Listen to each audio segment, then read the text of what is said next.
Friend on the left, Ellis Henican. Ellis, we hope everything's going well. You look poised and ready to offer those comments that only you can provide for us, He had Ellis. his coffee this morning. You can see it in his house.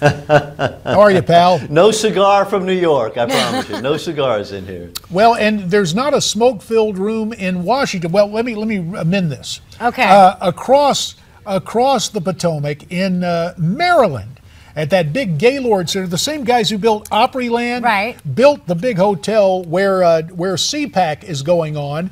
And one of my old friends, and a guy who's been on this program a few times, former House Speaker Newt Gingrich, spoke earlier today. Let's listen to what he had to say.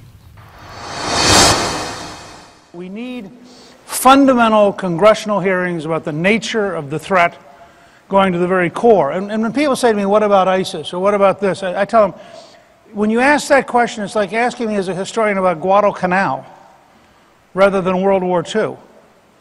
ISIS is a piece of a worldwide global threat. But ISIS isn't the threat. Boko Haram is a piece of a worldwide global threat. But it isn't the threat. The threat is a worldwide movement of radical Islamists who come in two wings. And this is what nobody in this country wants to talk about. There's the violent wing. The violent wing is in the ISIS tradition of saying, you know, we'll be glad to either cut off your head or burn you alive, or you get to convert. Just tell us which future you prefer. And that's horrifying. But it may not be the most deadly wing. The other wing is the one which believes that jihad can be waged in a cultural, political environment. And if they can subvert and destroy your society peacefully, they're perfectly happy. They don't need violence. They just want to make sure that the things we believe in disappear. And if they can get them to disappear peacefully, they'll regard that as a success. And we've had no ability to have this conversation.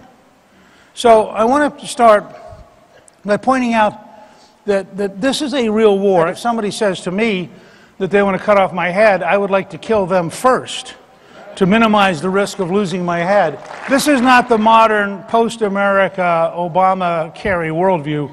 This is the classic Andrew Jackson American worldview, which is, if you really want to pick a fight with me, I'd rather beat you so that I can then be in charge rather than have you win. Now, I know this is very, in a lot of our schools today, talking about winning and losing is a sign that you're being judgmental.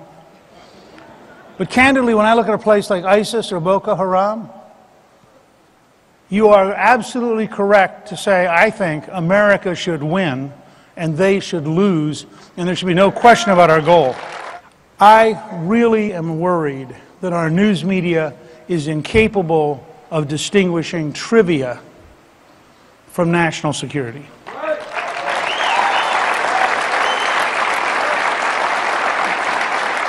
This isn't just one of those standard political stories.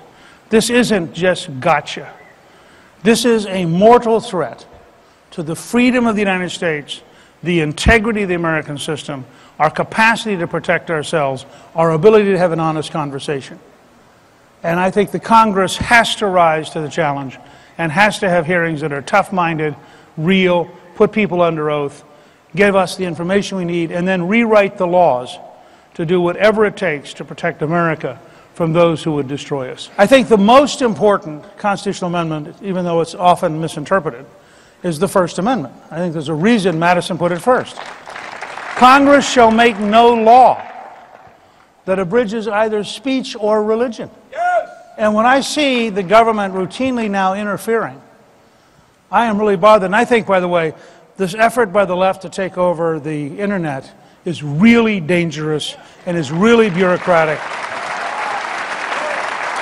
And I understand there are billionaires in the information system who are fighting other billionaires in the information system, and this is a power struggle over how the internet currently operates. But you let the government bureaucracy start to issue thousands of pages of regulations, you are going to really rue the day that we took the internet out of freedom and we put it under bureaucrats. And I think this is an enormous mistake, and I really thank you for taking time out of your lives to be active citizens, to come here and to be part of CPAC. Thank you all very, very much. One thing, having served with Newt Gingrich, and you may disagree with him politically, but he does take a broad view and he doesn't often use highfalutin terms. Ellis, 15 seconds, your take on Newt right there. Well, that was Professor Gingrich, the man we learned about even before he showed up in Congress. He was all over the map. A little bit of it was a kind of long-winded blather to me, but hey, he's setting the stage at CPAC, and the fun is yet to come down there. Blather, huh? With mortal a little threat. bit. Professor Gingrich, right? Like. Professorial, no doubt. Look, we'll continue the debate and have more for you right after this on America's Forum.